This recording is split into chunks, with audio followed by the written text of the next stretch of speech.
João 18:36, amém? Quando Jesus estava perante Pilatos, né, já o momento que antecedia a sua crucificação,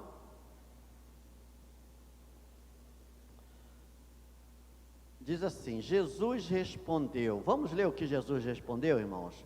O meu reino não é deste mundo. Se o meu reino fosse deste mundo, se empenhariam por mim, para que eu não fosse entregue aos judeus. Mas agora o meu reino não é daqui. Que esta palavra, Pai, enche os nossos corações, cada vez mais de conhecimento, mas de fé, Senhor, para vivermos a vida no Teu reino, em nome de Jesus. Amém. Pode sentar, irmãos. Eu peguei esse versículo, não vou falar do contexto, porque a temática que nós estamos refletindo durante todo esse mês de novembro, na comemoração do 28º aniversário da nossa igreja, é o reino de Deus. Esse ano eu já tinha até o esboço da camisa que a gente ia fazer, depois nós mudamos um pouquinho, mas acabou que não deu para a gente fazer as camisas. Talvez eu ainda faça algumas, para a gente poder, quem quiser, poder guardar de lembrança. Mas o reino de Deus, irmãos, foi um dos temas mais abordados por Jesus, e ele foi proclamado desde o início do seu ministério. Quando Jesus sobe ao monte e profere o sermão do monte, ou as bem-aventuranças, porque o sermão do monte vai de Mateus 5 até Mateus 7, se eu não me engano. E ali Jesus, ele dá o tom do que é o reino de Deus. Então, para uma pessoa viver a vida, primeiro que o reino de Deus está dentro de nós, não é? Porque existe o aspecto, eu diria, subjetivo do reino, que ele está dentro de nós. O objetivo, que são as práticas, que eu falei domingo passado, algumas poucas que eu falei, Quem habitará no teu santo monte, quem há de morar no teu santuário? Aí eu falei sobre o perfil do cidadão do reino de Deus, é só alguns princípios ali, mas na prática, objetivamente, é a conduta do cristão, que tem o reino de Deus dentro de si e que manifesta através de uma vida transformada. Então, e eu tenho falado também, os irmãos sabem disso, que a igreja não é o reino de Deus.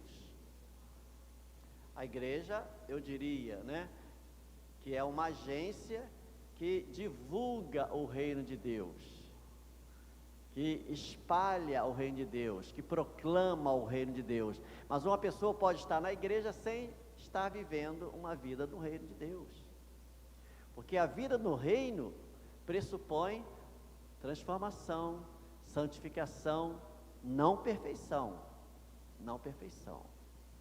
Então eu vou, sem entrar em qualquer tipo de viés político, mas eu tenho certeza que os irmãos vão entender o que eu vou falar, mas quando uma pessoa no mundo, para defender uma determinada ideologia, fala assim, meu corpo, minhas regras,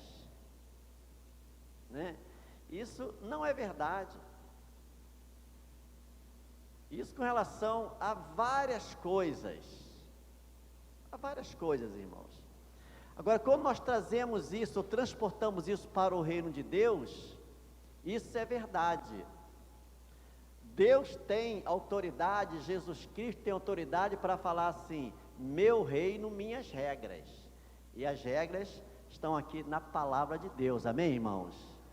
Meu reino, minhas regras, com certeza. Eu achei linda essa analogia que alguém escreveu aí no YouTube, que eu estava assistindo, alguns comentários.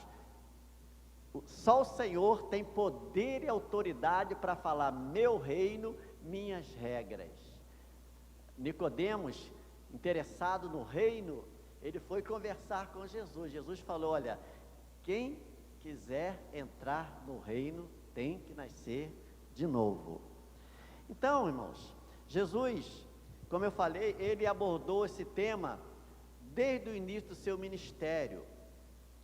E pelo menos 8 parábolas Jesus contou a respeito do reino de Deus. Parábolas eram pequenas histórias que expressavam uma ideia máter, uma ideia mãe, uma ideia principal, né?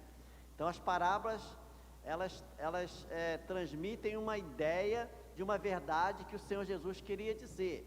Certamente, quando nós vamos lá em Apocalipse, não é um livro um pouco difícil de entender, irmãos? Quem acha que Apocalipse é difícil de entender? Eu sou um que acho. Né? Aquele tipo de linguagem, tudo, né? Porque são coisas tanto da eternidade quanto coisas do porvir, do futuro, né? Aqui na terra. As parábolas, já Jesus usava linguagens muito simples. Ele usava um pardal, ele usava um grão de uma mostarda, ele usava um peixe, ele usava uma moeda, ele usava uma pérola, ele usava uma rede. Então, rapidamente, Jesus, ele contou pelo menos 8 parábolas a respeito do reino de Deus. Eu não vou falar detalhadamente, né? Eu vou apenas fazer um comentário. Por exemplo, Jesus, ele contou a parábola da semente, ele contou para os discípulos. Ele contou a parábola do semeador. Essa parábola foi contada para uma multidão. Ele contou a parábola do joio e do trigo. Lembram, irmãos? Do joio e do trigo? Joio e trigo. Jesus falou que não é bom tirar o joio, porque poderia, junto com o joio, também tirar o trigo. Então deixa o joio, porque no dia da grande colheita, o Senhor é que vai tirar e lançar no lago do fogo. A gente pouco prega sobre isso, eu mesmo, né? E a gente pouco lê sobre isso, mas é uma verdade, é uma parábola, que contém uma grande verdade. Jesus contou a parábola da rede. Ele contou a parábola do grão de mostarda. Essa aí é maravilhosa, né? Um grãozinho. Teve uma vez que um irmão trouxe para mim um grão de mostarda. É muito pequeno, irmãos. Jesus falou que se nós tivermos fé do tamanho de um grão de mostarda, né, é suficiente. E a fé, ela vai crescendo à medida que nós vamos usando, irmãos. E esse grão de mostarda, ele se transforma numa árvore, num arbusto, onde os pássaros vêm se aninhar. Jesus também contou a parábola do fermento, que foi espalhado, né, em vários lugares, e de repente a massa levedou, cresceu, se espalhou. Jesus contou a parábola do juiz iníquo, contou também a parábola do amigo que pede ajuda. Enfim, irmãos, são pelo menos 8 parábolas muito, que têm mensagens muito profundas. Agora, o povo de Israel, irmãos, aqueles que aguardavam um Messias, aqueles que aguardavam um rei, quando Jesus vem, ao invés de se assentar num trono, ao invés de ter um cetro de ouro, ao invés de ter súditos, né, se prostrando diante dele, Jesus, o seu nascimento se deu numa manjedoura, num estábulo, num lugar mal cheiroso, num lugar que não tinha nenhum tipo de conforto, não havia lugar na hospedaria ou nas estalagens para ele nascer. E o trono não foi um trono bonito, né, todo pomposo, foi uma cruz. E a sua coroa não foi de ouro, foi de espinho. Então o reino que Jesus veio trazer, completamente diferente daquele que os judeus aguardavam, tanto ansiavam, irmãos. Eles esperavam um reino geográfico, com um exército, um reino visível, mas Jesus revelou, irmãos, o reino de Deus, que era de uma maneira completamente diferente do que eles aguardavam. E o próprio Pilatos, né, se deixou levar por aquela onda de que Jesus era um rei, que era o rei, ele tinha falado que era o rei e tudo. Então ele pergunta a Jesus: tu és mesmo o rei? Jesus fala: olha, o meu reino não é deste mundo. Em outras palavras, pode ficar tranquilo, Pilatos, Herodes, qualquer imperador, porque eu não vou tomar o lugar de vocês. O meu reino, ele é muito, além de diferente, superior e transcendente. A visão bíblica do reino, no entanto, irmãos, é um pouco diferente da visão terrena. Por exemplo, na língua portuguesa, reino significa país, significa estado governado por um rei ou por uma rainha, ou a monarquia, né? Hoje, poucos países ainda têm a monarquia, mas é um modelo que tem na Bíblia, no Velho Testamento e tudo, né? E que dá esse exemplo do reino de Deus. Vou repetir, na língua portuguesa, lá no dicionário, reino quer dizer país ou estado governado por um rei ou por uma rainha, ou a monarquia. É o conjunto dos súditos de uma monarquia. Agora, para a Bíblia, irmãos, o reino de Deus não possui o mesmo significado.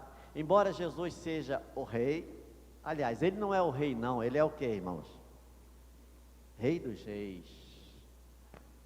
Ele não é só o rei, ele é rei dos reis. Aliás, muitas coisas a Bíblia dá assim um sentido muito mais valioso, mais profundo e mais de um alcance maior. Por exemplo, a Bíblia não fala que nós somos vencedores, fala que nós somos o quê? Mais que vencedores.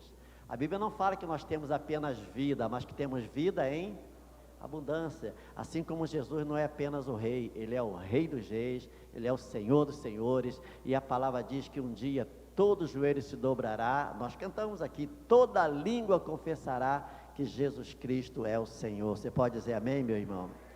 Então, embora Jesus seja o rei, esse reino não é geográfico neste mundo, irmãos. Quando eu estava meditando nesta mensagem, me veio um pensamento que eu acredito seja verdadeiro.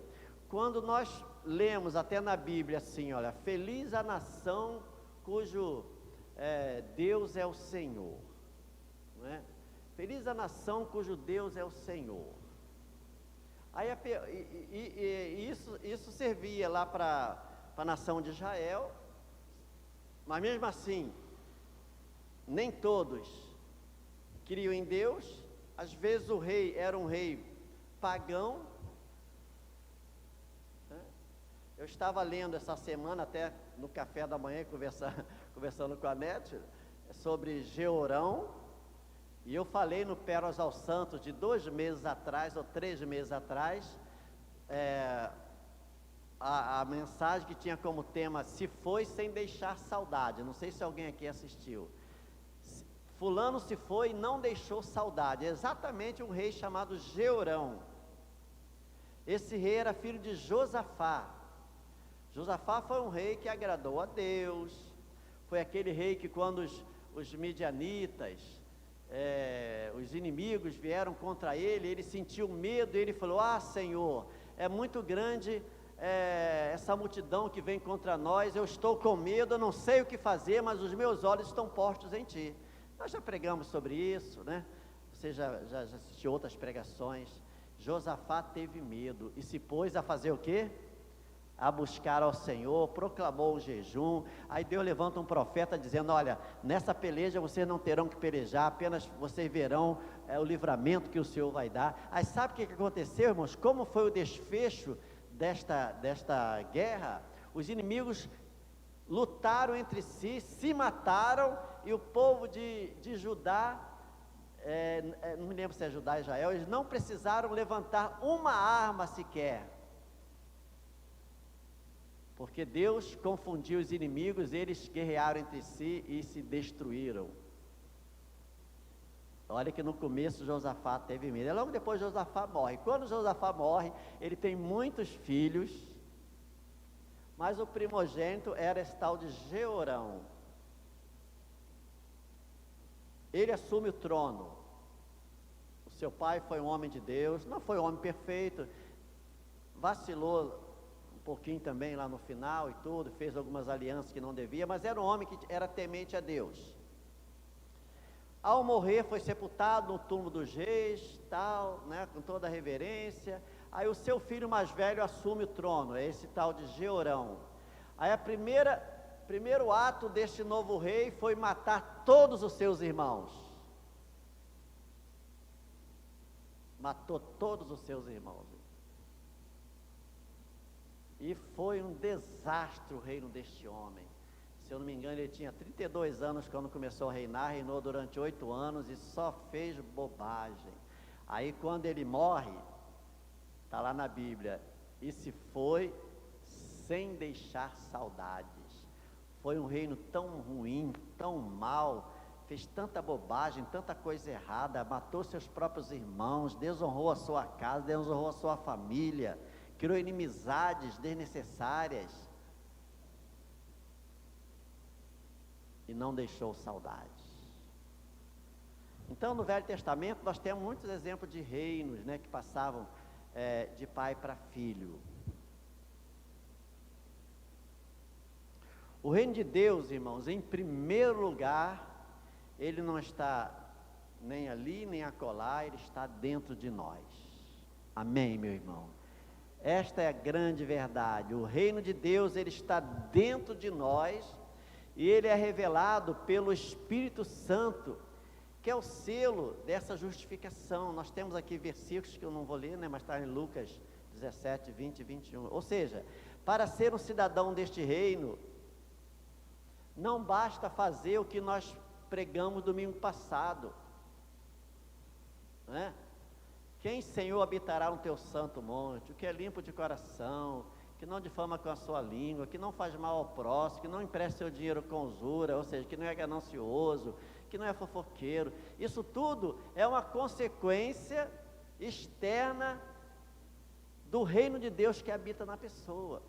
Quando, algum tempo atrás, né, algumas alas de algumas denominações ensinavam que a pessoa agora era crente, portanto ela não podia fumar, nem beber, nem fazer mal, nem mentir, sabe? Elas estavam tentando forçar uma mudança de fora para dentro. Eu me lembro, nós tínhamos uma amiga em comum, eu e a Nete, né? Foi através dessa amiga que eu passei a conhecer a Nete. Eu estudava no ensino médio no colégio Raja, né? Raja Gabalho, em Campo Grande. A Nete estudou no Sara. E tínhamos uma amiga que era da igreja, eu tinha, e que estudou no Sara com a Nete, então assim que a gente acabou, né? Ela nos aproximou e tudo. E essa amiga tinha um irmão, ele foi num culto lá em determinada igreja, ele era cabeludo, todo, né? Pessoal do final da década de 70, início de 80, cabelão, cabeludão, que era um escândalo, hoje não é, né, Edilson? Aí ele chega numa igreja, né, numa reunião lá, no culto e tal, e o pastor fazendo um apelo, ele foi à frente, só que o pastor olhou para ele assim, aquela roupa que ele estava usando, aquele cabelo, e falou assim: agora você é crente, meu filho, agora você toma jeito, essa roupa não serve para você, esse cabelo não serve para você, quer dizer, é uma coisa que podia ser tratado dentro de de uma escola dominical, dentro de um discipulado, ensinando algumas coisas que culturalmente poderia não ser realmente para um cristão, mas que não pode ser uma coisa imposta. Você agora é crente, então você é proibido de fazer isso. Isso afastou muita gente da igreja, porque se o reino de Deus não estiver em primeiro lugar dentro da pessoa, irmãos, a pessoa pode até mudar externamente, mas sabe, o seu coração continua longe. É por isso que Jesus falou para Nicodemos que importa-vos nascer de novo. Se não nascer de novo, não verá nem entrará no reino de Deus. Para isso, irmão, devemos ter um coração purificado, né? É pelo sacrifício de Jesus na cruz. Não é mérito humano, é exclusivamente a manifestação da graça de Deus. Jesus traçou o perfil do cidadão do reino de Deus no Sermão da Montanha. Sermão da Montanha, desculpe que eu vou falar aqui, mas é um tapa na cara do nosso orgulho, irmãos. Sermão da Montanha. Jesus enaltece os humildes, mas o mundo é dos poderosos. Jesus enaltece os que choram, mas o mundo é dos valentes. Jesus enaltece os que são pacificadores, mas o mundo é dos que fazem guerra, dos beligerantes. Jesus enaltece aqueles que têm fome e sede de justiça. Mas é exatamente, irmãos, o reino que Jesus veio trazer. Jesus falou exatamente como era o reino de Deus. E o Sermão do Monte, que está lá em Mateus 5, começa em Mateus 5, eu sempre falo isso aqui, Jesus estava dando o tom, estava dando exatamente o que eu falei no início, o reino é meu, meu é o reino, minhas são as regras. E essas regras não são leis vazias, regulamentos, sabe, irmãos, frios, não. É o que vai acontecer na vida da pessoa que realmente conhece o reino de Deus na sua vida.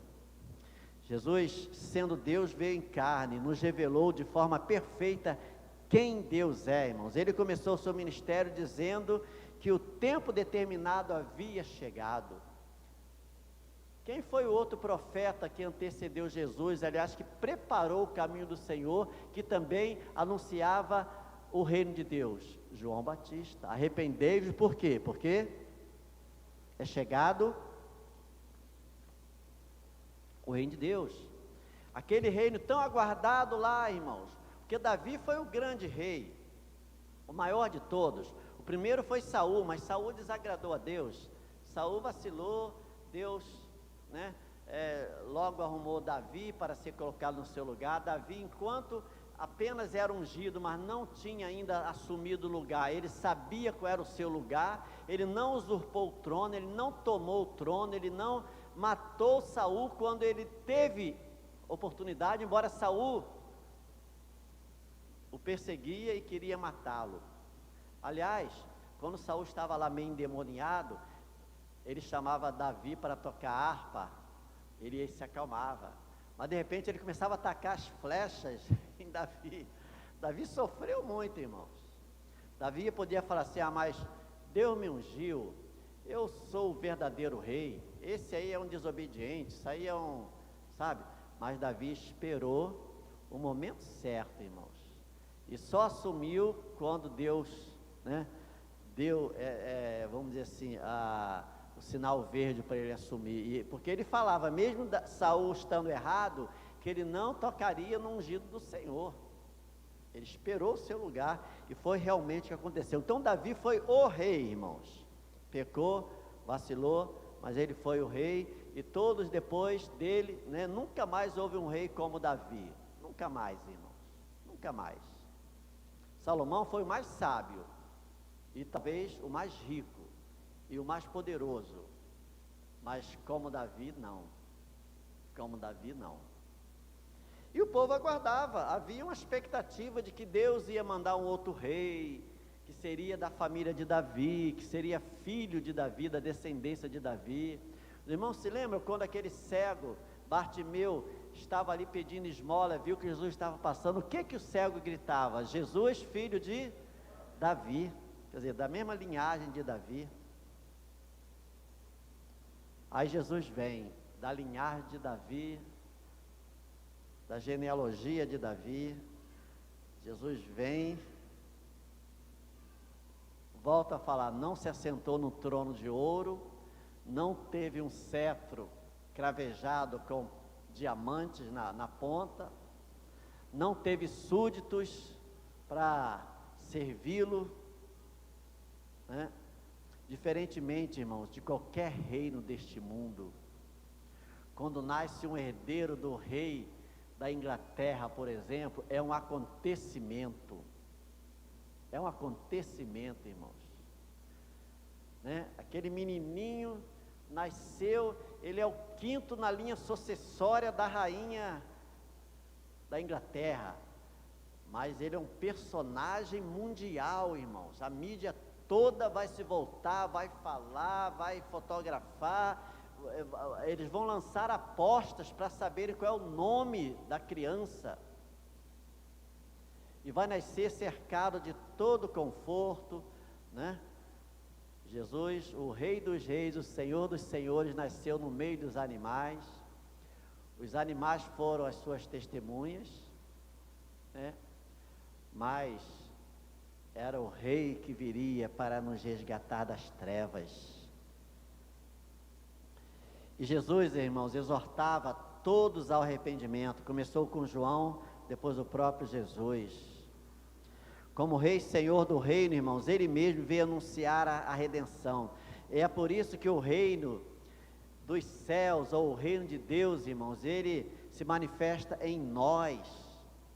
O poder de Deus se manifesta em nós.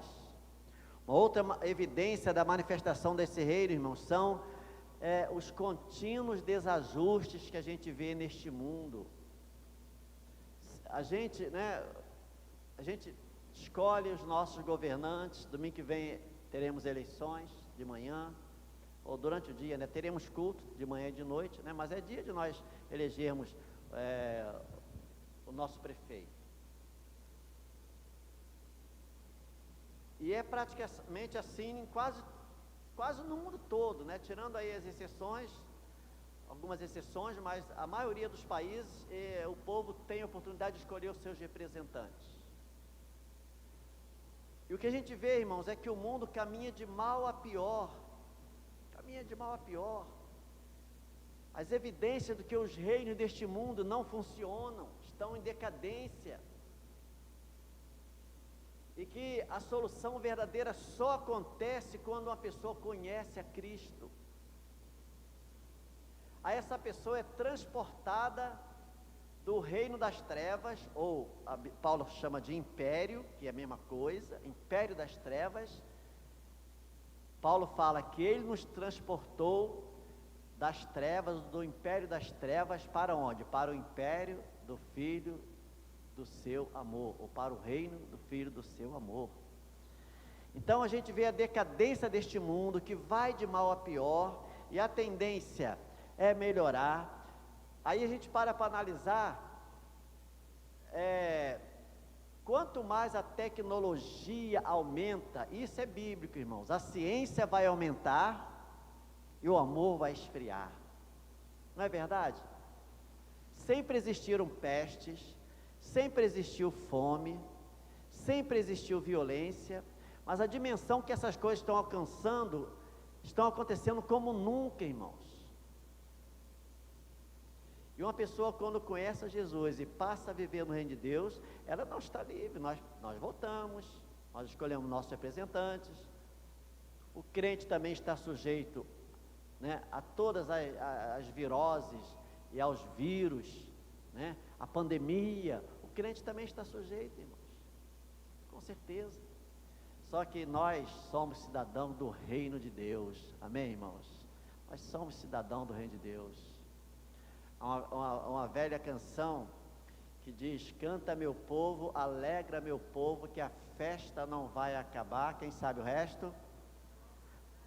Isso, quando findar na terra, no céu vai continuar. Quer dizer, quando chegar o nosso momento de o Senhor nos recolher, irmãos, deste mundo, entendendo que o reino de Deus já habita em nós, nós vamos habitar na eternidade com Deus.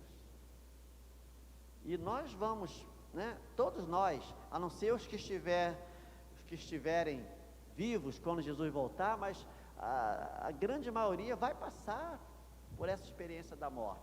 Só que a morte já não mete mais medo em nós, a morte já não é o fim, a morte já não é um terror para nós, embora a gente saiba da força que a morte tem sobre todos, com certeza. Deixa eu ver que horas são. Tá, eu vou parar por aqui, irmãos. De noite, tem 2 páginas ainda, eu vou continuar de noite, mas só quero dizer o seguinte, irmãos: entre outras coisas, o reino de Deus também não é comida nem bebida, mas é justiça, é paz, é alegria no Espírito. Então eu quero concluir o que eu falei no início, que eu acabei não concluindo. Será que a Bíblia fala, o Salmo fala que feliz é a nação cujo Deus é o Senhor. Eu poderia falar cujo rei é Jesus, Será que nós poderíamos dizer que existe alguma nação, humanamente falando, que seja uma nação cristã? Pode até ter um ou outro país que a maioria seja de cristãos, como o Brasil, por exemplo. O Brasil é um país de maioria de cristãos, irmãos. Somando todas as vertentes do cristianismo, nós chegamos a 90% de cristãos. Existe mais, na média, mais de uma Bíblia em cada lar.